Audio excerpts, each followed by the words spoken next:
이런 움직임들이 저는 너무 가슴 설레게 하는 일입니다. 이제 기관 투자자들이 앞으로 더 많이 들어온다면 뭐 위스콘신주나 뭐 뉴저지주나 이런 연기금에서 계속해서 조금씩 들어오고 있잖아요. 앞으로도 이 연기금에서 비트코인 매수세가 계속해서 이어진다면 그때 가격은 대체 얼마가 될까요? 합리적으로 생각해 봤을 때 악재는 별로 없는데 호재가 많이 남아있는 상태입니다. 손익비가 가장 좋은 시점 중에 하나니까 지금 투자를 하셨으면 저는 잘 투자하신 거라고 생각해요.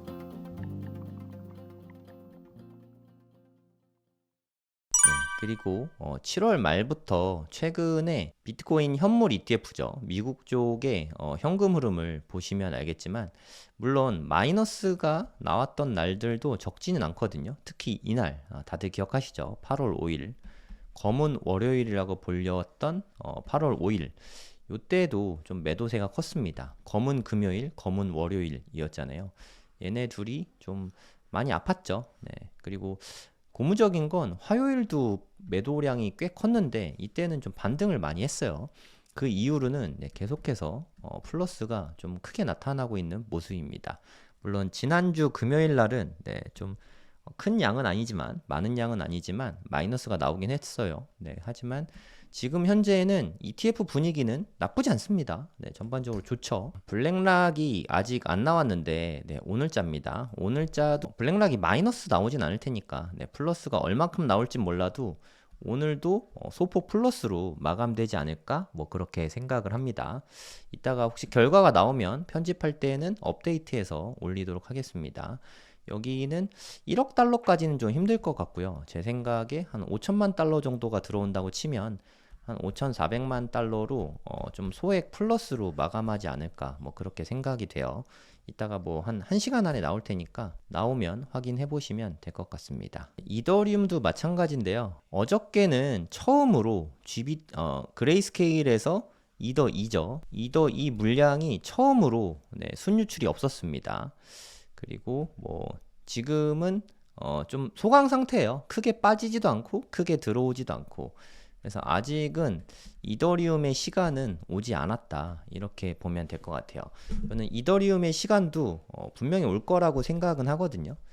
하지만 예전 같지 않은 모습을 보여주는 건 사실인 것 같습니다.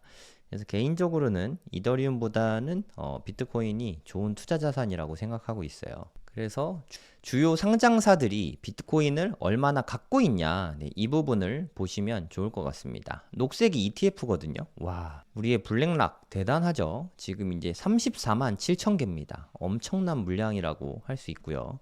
34만 개가 넘어갔습니다. 그 유명한 마이크로 스트래티지도 22만 6천 개거든요. 그걸 생각해 봤을 때 대단하다고 생각할 수 있습니다. 그레이스케일 양은 계속 줄어들었죠. 처음에 한 50만 개 정도 됐던 것 같은데 이제 반도 안 남았죠. 23만 2천 개 남았습니다. 피델리티도 17만 6천 개. 그리고 그레이스케일은 앞으로도 계속 줄어들게 될 것 같고요. 블랙락은 가장 크게 앞으로도 늘어날 것 같습니다.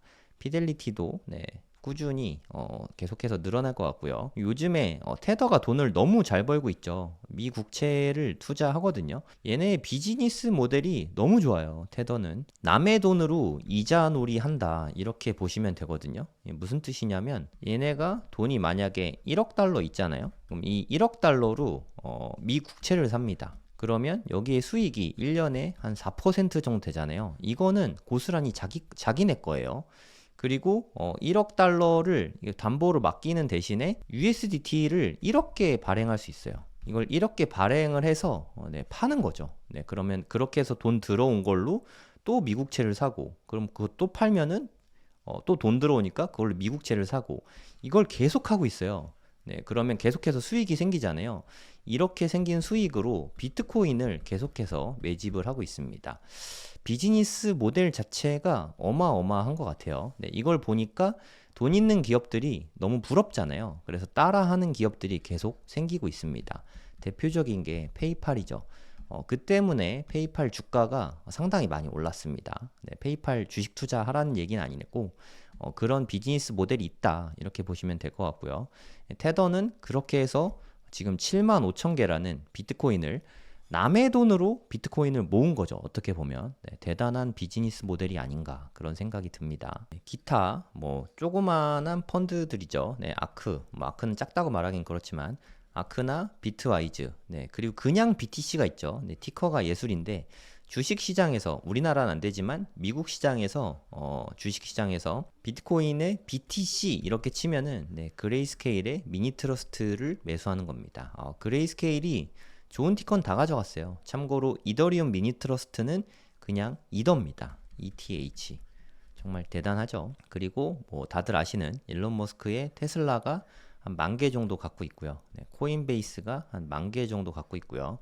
이런 상태라고 보시면 됩니다. 근데 여기서 중요한 거는 이렇게 녹색으로 된 것들이 미국의 현물 ETF잖아요. 얘네들 다 합하면 이제 100만 개입니다. 100만 개. 어마어마하지 않습니까? 그 유명한 사토시 물량 있잖아요. 사토시 물량이 제가 알기로 한 110만 개 정도 되는 걸로 알고 있거든요. 그래서 이제 조금만 더 모으면 10%만 늘어나면 사토시 물량을 추월할 수 있는 거죠. 대단하다고 생각합니다. 얘네들이 이렇게 매집을 많이 해주니까 비트코인이 지금은 든든한 아군인 것 같습니다. 하지만 모든 거는 장점이 있으면 단점도 있잖아요. 그럼 단점이 뭐냐? 단점은 하락장이 오면 얘네들을 막 뱉어내겠죠. 얘네들을 막 뱉어내면 비트코인 가격이 너무 큰 폭으로 떨어지지 않을까 하는 생각이 개인적으로 좀 들긴 합니다. 제가 장기 보유 물량을 한 3개 정도 생각했는데 요즘에 경기 침체 이슈가 좀 무서워서 한 2개만 장기 보유하려고 좀 계획을 수정을 했습니다. 그래서 한 3개는 2개만 비트코인 2개만 남기고 알트코인 다 팔 거고요. 그리고 나머지 비트코인들도 다 현금화를 할까 지금 고민 중이에요. 어떻게 할지는 뭐 내년 돼봐야 알긴 하는데 만약에 정말 큰 폭으로 빠진다면 예를 들어 2억 하던 게 한 60% 빠져가지고 8천만 원까지 빠진다. 그럼 너무너무 속상하잖아요. 한 개면 1억 2천만 원 하락을 고스란히 맞는 거니까 그냥 2개만 가져가도 충분히 큰 부자라고 생각이 들어서 그냥 2개만 가져갈까? 이 부분도 참 고민 중입니다. 아무튼 중요한 건 다 팔진 않을 거예요. 여러분들도 만약에 뭐 0.2개가 있다면 0.1개라도 장기 보유로 가져가는 게 좋을 것 같습니다. 계속해서 저변이 확대되고 있잖아요. 이런 타이밍에 매도를 굳이 올매도를 할 필요는 없을 것 같아요. 일부는 좀 장기로 가져가면 부자가 될 거라고 생각합니다. 노후 대비용으로 비트코인보다 좋은 게 별로 없는 것 같습니다. 이분이 또 경기 침체하면 기요사키용이잖아요. 이분이 한 2010년인가? 2012년인가? 이때부터 주구장창 이야기했어요. 나스닥은 무너질 거다. 미국 주식시장 와장창 무너질 거다. 이런 얘기를 지금 10년도 넘게 하고 있거든요. 무너지기는커녕 나스닥은 계속해서 올라가고 있죠. 하지만 하락론자가 주구장창 같은 주장을 하잖아요. 시점을 못 맞출 뿐이지 하락은 반드시 오거든요. 그래서 기요사키용은 계속 같은 주장을 하고 계시고요. 만약에 뭐 한 5년 내로 하락이 오면 진짜 경기 침체가 오면 내가 해제 하실 것 같아요. 그걸 위해서 지금부터 빌드업을 꾸준히 하고 계신 집념의 사나이입니다. 소프트 랜딩이 올지 크래시 랜딩이 올지 그러니까 연착륙, 경착륙인데 이렇게 부드럽게 떨어질지 아니면 꽈당 하고 확 빠질지는 모르겠지만 올 거다. 그리고 본인이 생각하기에 비기스트 마켓 크래시 인 월드 히스토리 전 세계 역사상 유례를 찾아볼 수 없을 정도로 가장 강력한 가장 큰 마켓 크래시가 올 수 있다고 난 준비하고 있다. 왜냐하면 그걸 준비하면은 베리 리치하게 만들어줄 것이기 때문이다. 이런 이야기를 했거든요. 그래서 꼭 기요사키가 얘기해서가 아니라 경기 침체에 대한 대비는 어떤 방식으로든 해두는 게 좋다고 생각합니다. 이분 말이 틀리진 않거든요. 경기 침체가 안 오면 모르겠지만 온다고 치면 이때를 경기 침체를 올 걸 대비해서 예를 들어 뭐 현금을 마련해 놨거나 이런 분들은 정말 엄청나게 큰 돈을 벌 수 있게 된 거죠. 여러분들 유튜브 보다 보면 크게 부자 되신 분들 있잖아요. 이런 분들은 대부분이 다 위기에 투자해서 부자가 된 겁니다. 그냥 무난할 때 투자해서 부자 되신 분은 많진 않은 것 같아요. 늘 예로 드는 게 IMF나 아니면 뭐 닷컴 버블, 뭐 요때 투자해서 돈을 벌었다라던가, 아니면 뭐 리먼 사태 때, 아니면 2010년 초반에 뭐 부동산 투자하셨던 분들, 항상 뭐 코로나 때 투자했거나 이렇게 위기에 투자했던 분들이 결국에는 리치가 됐죠. 다 부자가 되었죠. 그런 면에서 준비는 할 필요가 있다고 생각을 합니다. 특별한 내용은 없습니다. 맨날 하는 얘기고, 그리고 뭐 카말라 해리스 까는 얘기, 자넷 앨런 뭐 재무부 장관 까는 이야기, 그리고 파월, 제롬 파월 까는 이야기, 뭐 맨날 까는 얘기라서 뭐 특별할 건 없어요. 민주당 되게 싫어하잖아요.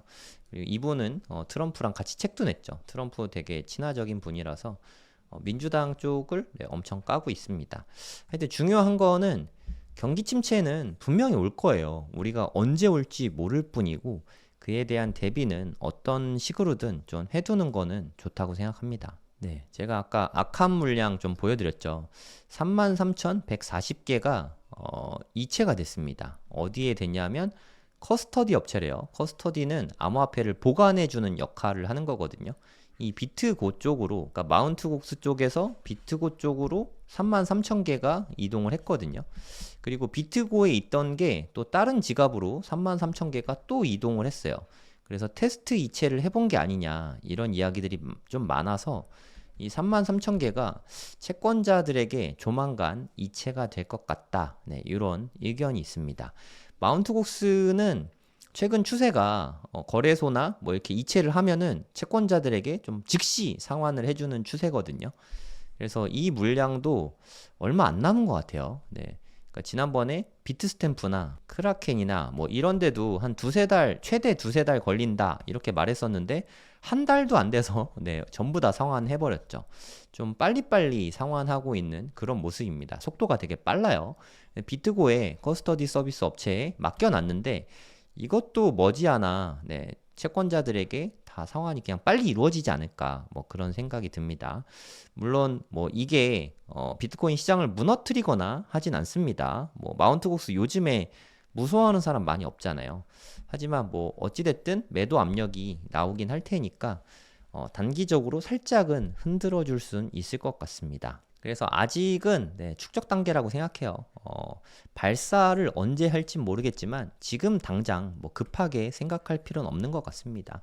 그냥 좀 긴 호흡으로 투자하는 게 맞다고 생각해요. 이 마운트곡스 물량이 떨어져가지고 좀 하락이 있다. 그럼 뭐 또 좀 더 사면 되죠.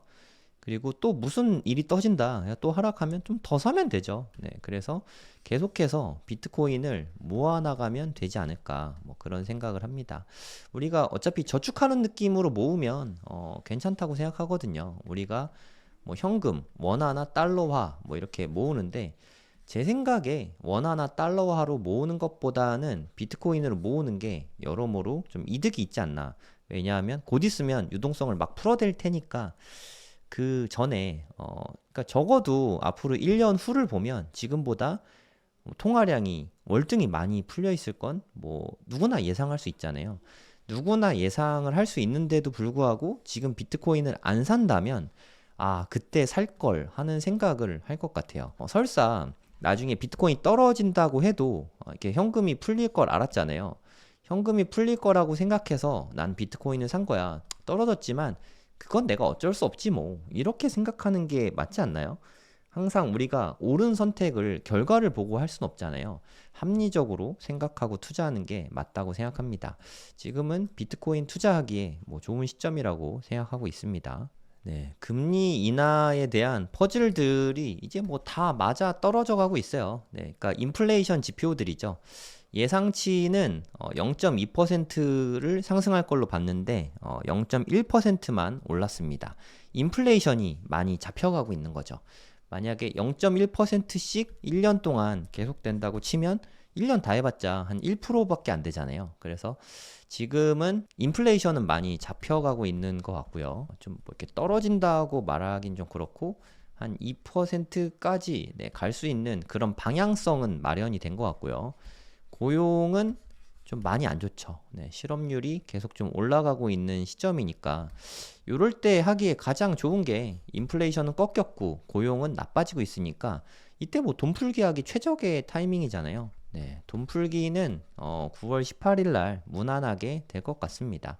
물론 50bp 내릴지 25bp 내릴지는 모르겠지만 그냥 우린 무난하게 25bp 내린다고 생각하고 있으면 될 것 같아요. 굳이 이만큼 내릴 필요는 개인적으로 없다고 생각하거든요. 괜히 혼란이 가중될 수 있으니까 50bp 내리면은 경기 침체에 대한 불안감이 더 커질 수 있잖아요. 네, 심리적인 요소도 중요해서 굳이 심리를 자극할 일을 만들진 않을 것 같습니다. 요즘에 카말라 해리스가 네, 분위기가 너무 좋아요.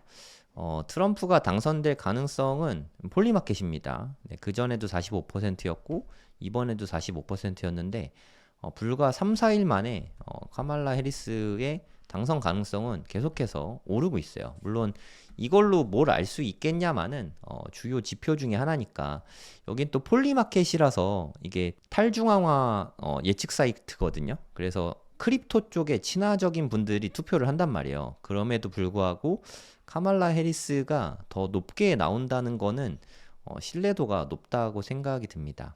카말라 해리스가 당선될 가능성이 이제는 네, 저도 더 높게 보고 있어요. 그러니까 뭐 굳이 제 개인적인 의견을 물어보신다면 51대 49 정도로 카말라 해리스 쪽에 근소하게 네, 좀 높게 두고 있습니다. 근데 카말라 해리스가 이런 상황에서 암호화폐 쪽에 친화적인 정책, 친크립토 정책을 내주면 너무 좋겠죠. 하지만 카말라 해리스가 친크립토적인 의견을 내는 것 자체가 사실은 리스크거든요. 지고 있으면 무슨 짓이든 하겠죠. 하지만 이기고 있단 말이에요.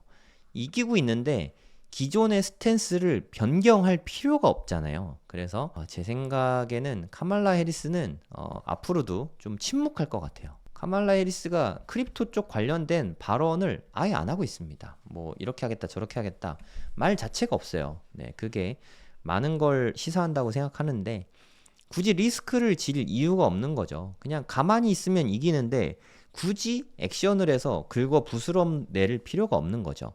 그래서 좀 반반이에요. 카말라 해리스가 친암호화폐 쪽으로 돌아설 것이다. 아니면 지금 정부랑 비슷한 반암호화폐 쪽 정책을 유지할 것이다. 이렇게 반반인데 저는 아래쪽에 좀 더 무게를 두고 있습니다. 뭐 이러다가 트럼프가 갑자기 지지율 상승하고 당선 가능성이 상승하고 해리스가 하락하고 이렇게 해서 당선 가능성이 역전이 되잖아요. 그러면 카말라 해리스가 친암호화폐 쪽 정책을 낼 것 같거든요.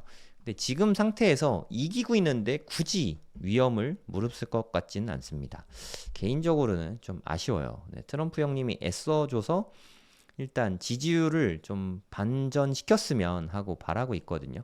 9월 달에 둘이서 TV 토론 한다고 하니까 카말라 해리스도 만만치 않을 것 같긴 한데 뭐 믿져야 본전이잖아요. 트럼프 형님 지금 지고 있으니까 좀 역전을 1%라도 역전을 좀 해줬으면 바라는 게 있습니다. 여기도 보시면 갤럭시 리서치의 뭐 담당자분은 바이든식의 반암호화폐 규제를 이어갈 거다 이런 의견이 나오고요. 비백 라마스와미 네, 이쪽은 트럼프 쪽 공화당 쪽 인사거든요. 경선에도 참여했던 네, 그런 분인데 암호화폐에 엄청 친화적인 분이시죠. 이분은 해리스가 암호화폐 스탠스를 바꿀 거야 라고 이야기를 하거든요. 그래서 뭐 전문가들 사이에서도 의견이 분분합니다. 이제 바꿀 거다. 암호화폐 쪽에 친화적인 정책으로 바꿀 거야 라는 의견이 있고 아니면 기존하고 같은 스탠스를 유지할 거야 하는 의견이 있는데 제 생각엔 지지율에 달려 있을 것 같아요. 네, 당선 가능성이 이기고 있으면 안 바꾸고 네, 지게 되면 바꾸고 이렇게 되지 않을까 싶습니다. 네, 이것도 저는 되게 고무적인 뉴스라고 생각을 하거든요. 골드만삭스에게 있어서 4억 달러는 사실 너무 적은 양이긴 합니다.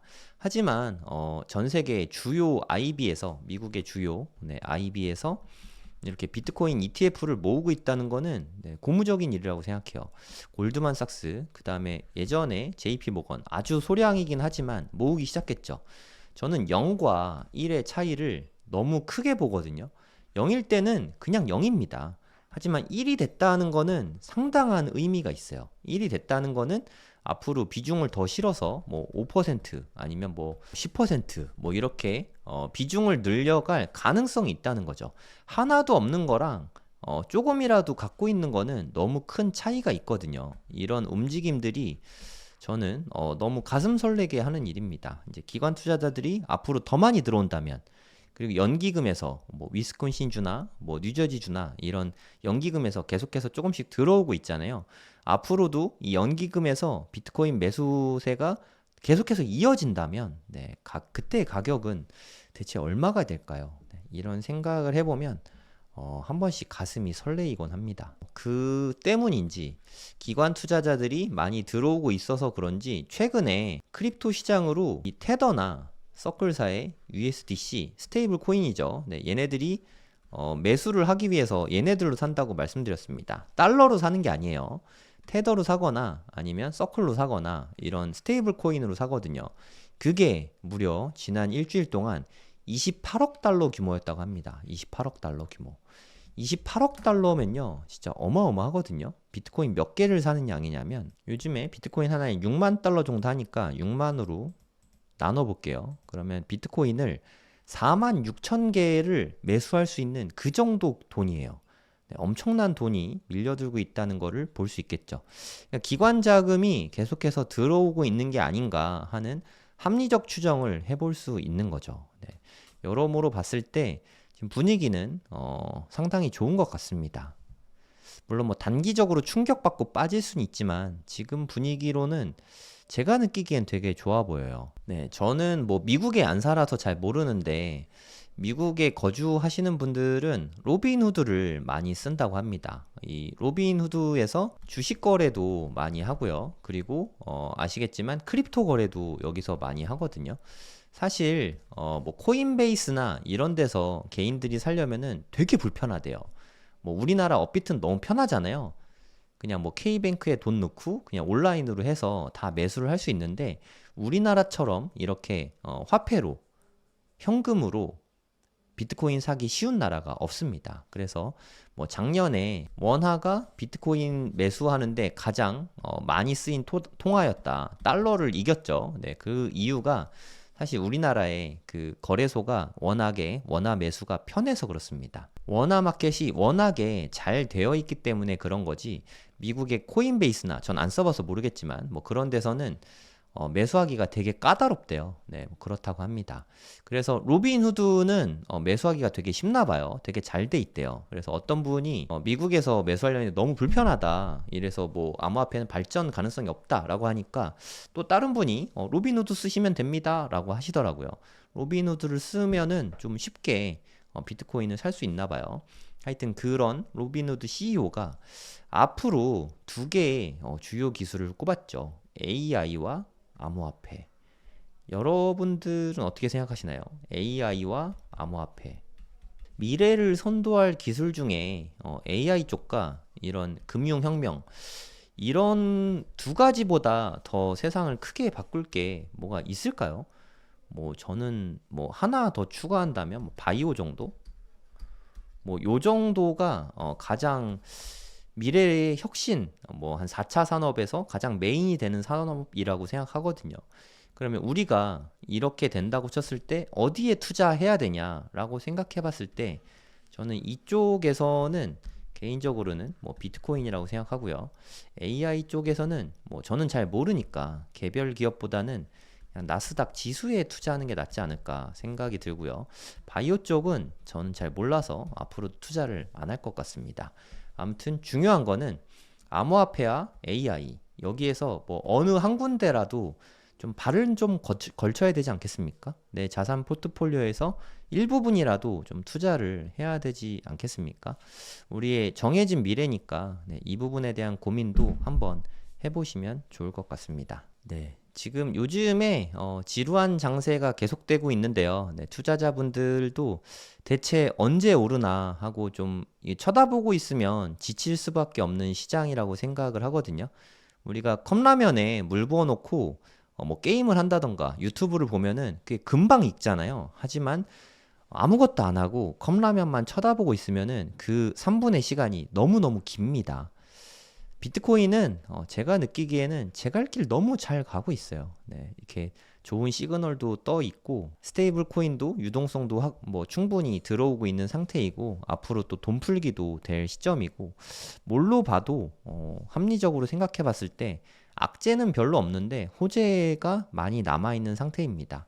손익비가 가장 좋은 시점 중에 하나니까 지금 투자를 하셨으면 저는 잘 투자하신 거라고 생각해요. 뭐 단기적으로 플러스든 마이너스이든 네, 그거는 너무 이렇게 신경 쓰지 마시고 앞으로 한 1년 정도는 지켜보면서 투자를 하면 좋은 수익 거둘 수 있다고 생각합니다. 지루하고 힘든 장세인데 아무쪼록 힘내시고요. 폭염이라 많이 힘드실 것 같은데 건강 잘 챙기시고 내일 또 만나도록 하겠습니다. 도움이 되셨다면 구독, 좋아요 부탁드리겠습니다. 감사합니다.